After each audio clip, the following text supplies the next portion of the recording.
So Steam Machines got announced recently, and the end of Windows 10 support just happened as well. So Linux has been talked about a lot as of recently. And what is Linux? Well, Linux is an alternative to Windows and Mac OS. And yeah, it has a small market share on the desktop, but it actually runs the world. But why don't we use it on the desktop? Well, many different reasons, one of which being, maybe you want to play certain games or you have certain software that you can't run on Linux. But at the end of the day, actually is a pretty functional experience. So I've been using Linux for a while, and I wanted to share my experience for those who may be thinking about it or, maybe are just curious. So let's dive right in.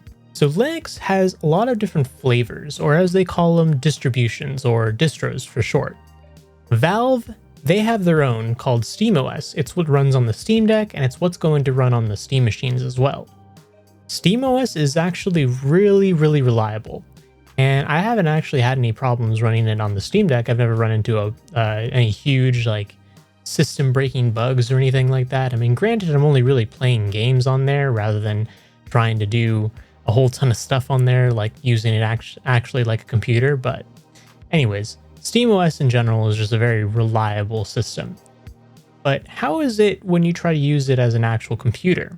Well, me personally, I use a distro called CachyOS. It's based on Arch, which, just to put it simply, there's a few different branches of Linux that end up being iterated upon, and Arch is one of the big ones that's really just on the bleeding edge of things. You have other ones like Debian Linux, and I believe Fedora is the one that's used in enterprise, or actually just iterated upon into enterprise and Red Hat Linux. And there's other ones out there as well, but you can go look that up. We're not really here to talk about the history of Linux or anything like that, but more about the experience of how it is to use it. So how is it compared to Windows? It's actually a really nice change of pace. And what do I mean by that? Well, there's no ads in the OS. I don't feel like the OS is spying on me, and it's nice to know that I'm in control of what goes on the computer. Yes, though that can mean a negative as well, because, well, when it comes to fixing things, it's really up to you. And other things that are just nicer than Windows is things like being able to update really quickly compared to Windows. I could literally just run one command in the command line and it updates all of my apps and the system in a pretty short period of time. And also software, while there might be some software that isn't going to be available on Linux compared to Windows or Mac OS, there's a lot of software out there that I just wouldn't have probably ever found if I hadn't been a part of the community trying to daily drive Linux. So tons of great software out there, and some of which also is actually compatible with Mac OS and Windows. So another big thing is customization. So I haven't really done a whole lot of customization really when it comes down to it on my computer here, but as you can see, there is a little bit of a different look compared to Windows. But how is it to game on Linux?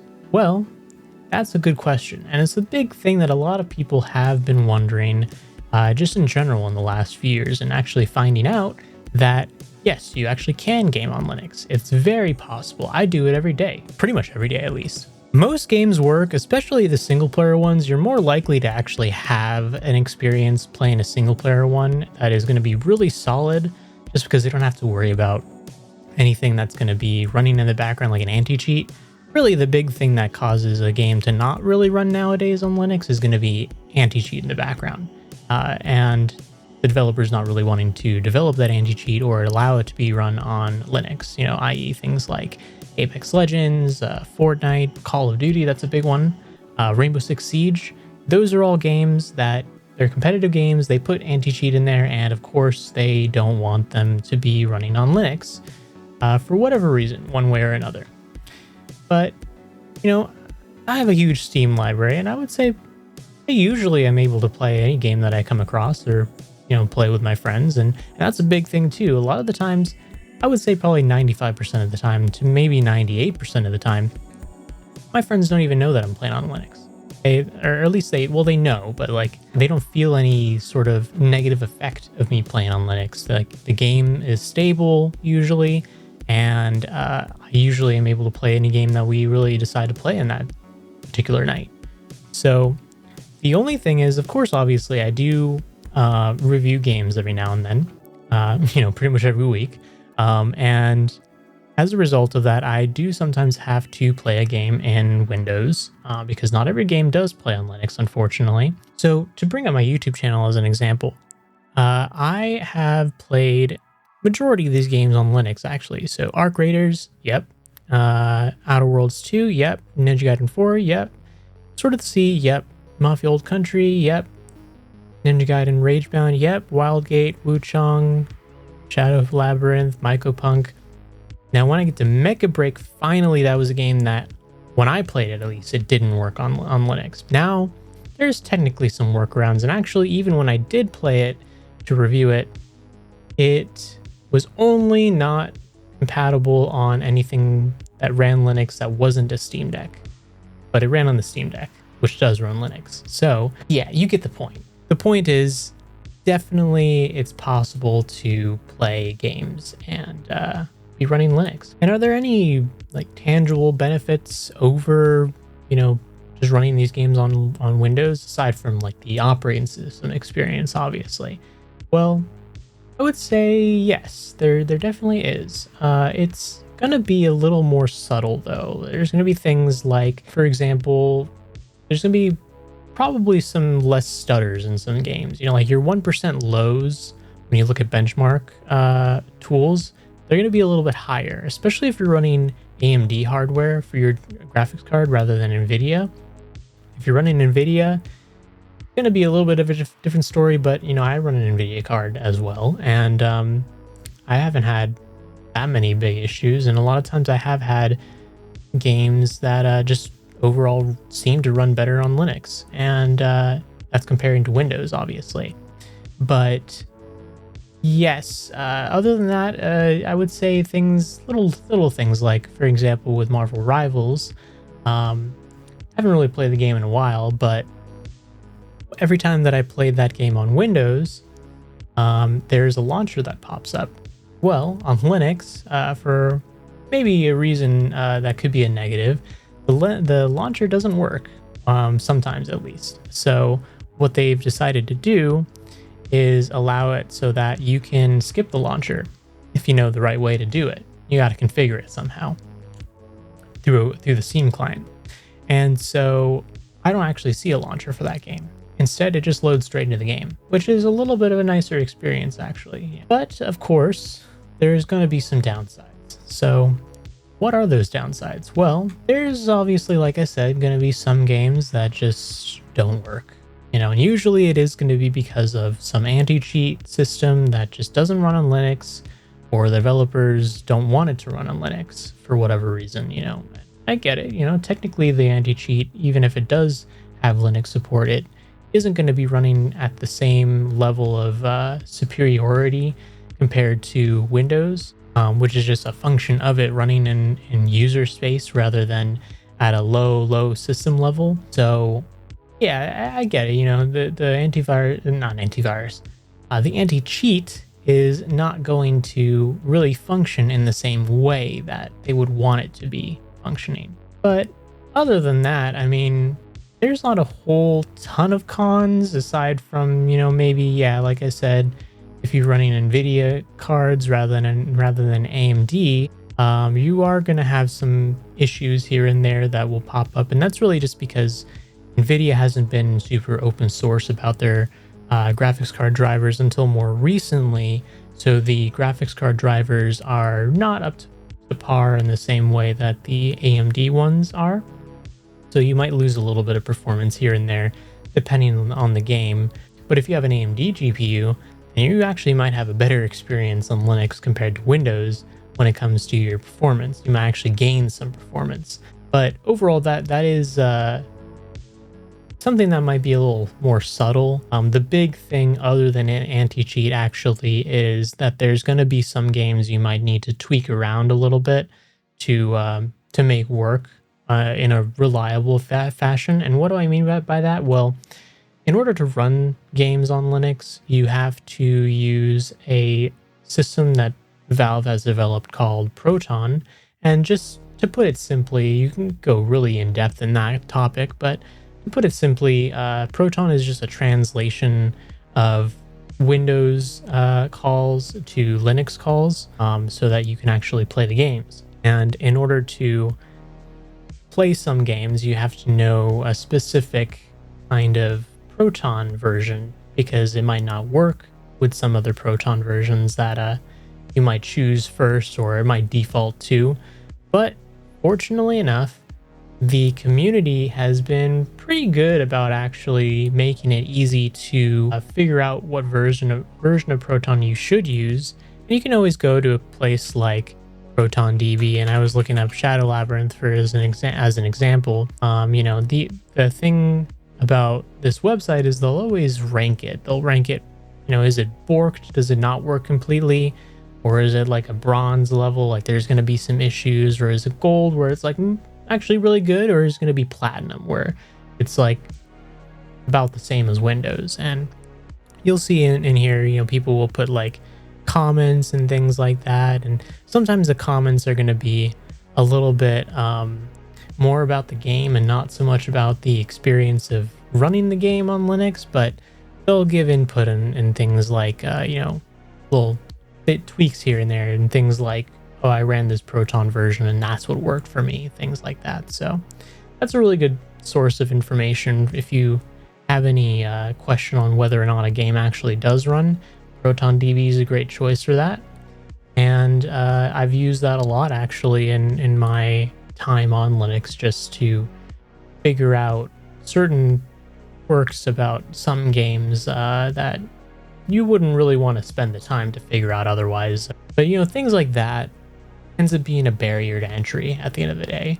And it's going to be a reason why maybe some people don't want to switch over to Linux for gaming, because compared to Windows, they have to do some actual work to play some games. Whereas on Windows, most of the time, I've had to do some tweaking on Windows to play games also, but most of the time, you just press play and it works. And that's it. You maybe just tweak some settings in the in-game menus, but that's it. The actual system doesn't have any problem running the game. But what is other than those cons for gaming, the cons of the experience of running Linux? Well, the system can kind of break sometimes, and this is going to depend on your distribution choice. Obviously, like I said, SteamOS has been pretty reliable in my experience. I haven't had any big issues there, but seeing that I'm running something that isn't SteamOS, I'm running CachyOS, I introduce a little bit of variables in my experience, and things that have happened to me maybe might not happen to the next person. Things like OBS, program I'm using right now in order to record this video. Yeah, that program's broken a couple times on me. Like one time the virtual camera didn't work. That was great. Just got a prompt saying that it didn't want to start. And then I found out, oh, it's a bug with the version of OBS on Linux and some dependency in the background. I have no way of fixing that unless I roll back the dependency. But if you don't know how to do that, then you're kind of just stuck, until it gets fixed by the developers. And another thing that actually pretty recently happened was I updated the computer, and all of a sudden the desktop capture was just black. I had to figure out that. Figure it out after like a few minutes of looking up.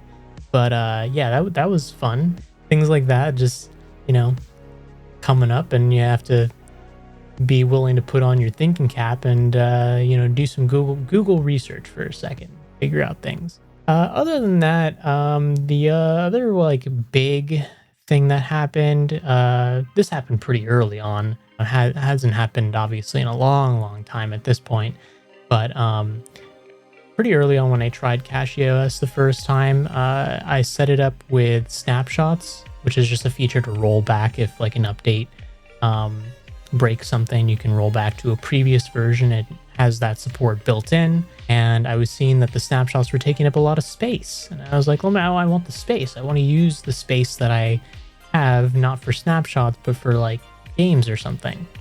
And so I decided to go about it without reading the documentation on how to do it. And yeah, I somehow managed to delete my system or overwrite it or something. And in doing that, I slowly saw the operating system just break until it crashed. That was fun. Having to, get my data back, which, I mean, granted, I don't store a whole lot of important data on the computer, but I wanted what was there. And so I had to get that back and then reinstall and set everything up again. Yeah, that was a fun night. But, majority of people are not going to have issues like that if they choose a distro like SteamOS or even something like Bazzite. The reason why is because those are more aimed towards like a beginner crowd of people trying to get into this in the first place. And they introduce sort of like guardrails, you can call them, where when you're using those systems, like, you can't really touch the system files, but neither can the programs that you install. They can't touch the system files either, typically at least. So that's a little bit of a different approach to things, and I didn't really want to do that with my computer just because I wanted to have the option of modifying the system files if needed. So that was my choice. I kind of know what I'm getting into at that point, and anyone who does that also probably should know at least that they're getting into that in the first place. But like I said, I at the end of the day have a pretty good experience. I mean, I do still use Windows for work, just because the software we use for work, I work IT, is more reliable on the Windows side. Technically, I could run Linux. It's just I don't want to introduce that variable and then have to potentially make our clients wait, just because of a system issue on my end. And I do also edit videos on Linux still, just because, or not on Windows still, rather than Linux.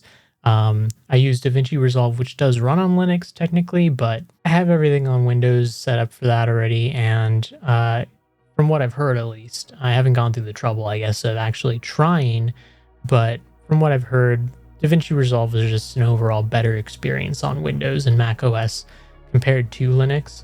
And I hope that one day does change, because I would love to be able to change over the workflow from Windows to Linux, so that I don't have to keep bouncing in between the two in order to get a video out, things like that. So yeah, I mean, I enjoy my time using Linux and figuring things out and learning at the same time. But I understand it might not be for everyone. At the end of the day, it's going to be something that's going to be a little niche until maybe the Steam machines come out and become really popular. Then maybe people will gravitate probably more towards the operating systems like SteamOS, which is totally understandable. But it might actually, make people curious and actually want to maybe move away from using Windows and Mac OS, because they instead can use Linux and have full control of their experience and not feel like they're tied down to a big corporation trying to dictate what they want to do on their operating system. And that's why I do encourage people to give it a try, at least. There's introductory distributions to Linux that aren't super hard to get used to compared to Windows, and that's why I recommend, if you're going to get into this, try one of those first. You can try it on a USB drive first if you even want to before you install it.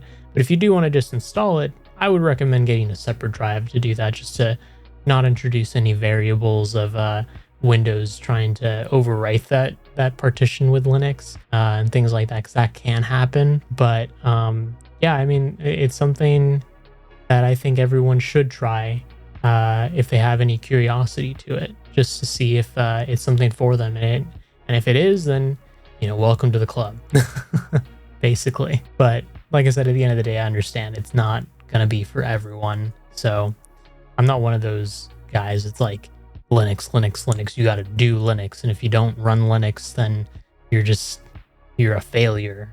Like, I can't talk to you. No. I would be okay if you decided not to choose something like your operating system. Like, I chose mine, you chose yours. That's fine. Anyways, enough rambling. I hope that you guys if you watched to the end, got something out of me sharing my experience with you guys on how it's been using Linux as my primary daily driver operating system. And I don't see myself leaving anytime soon, really.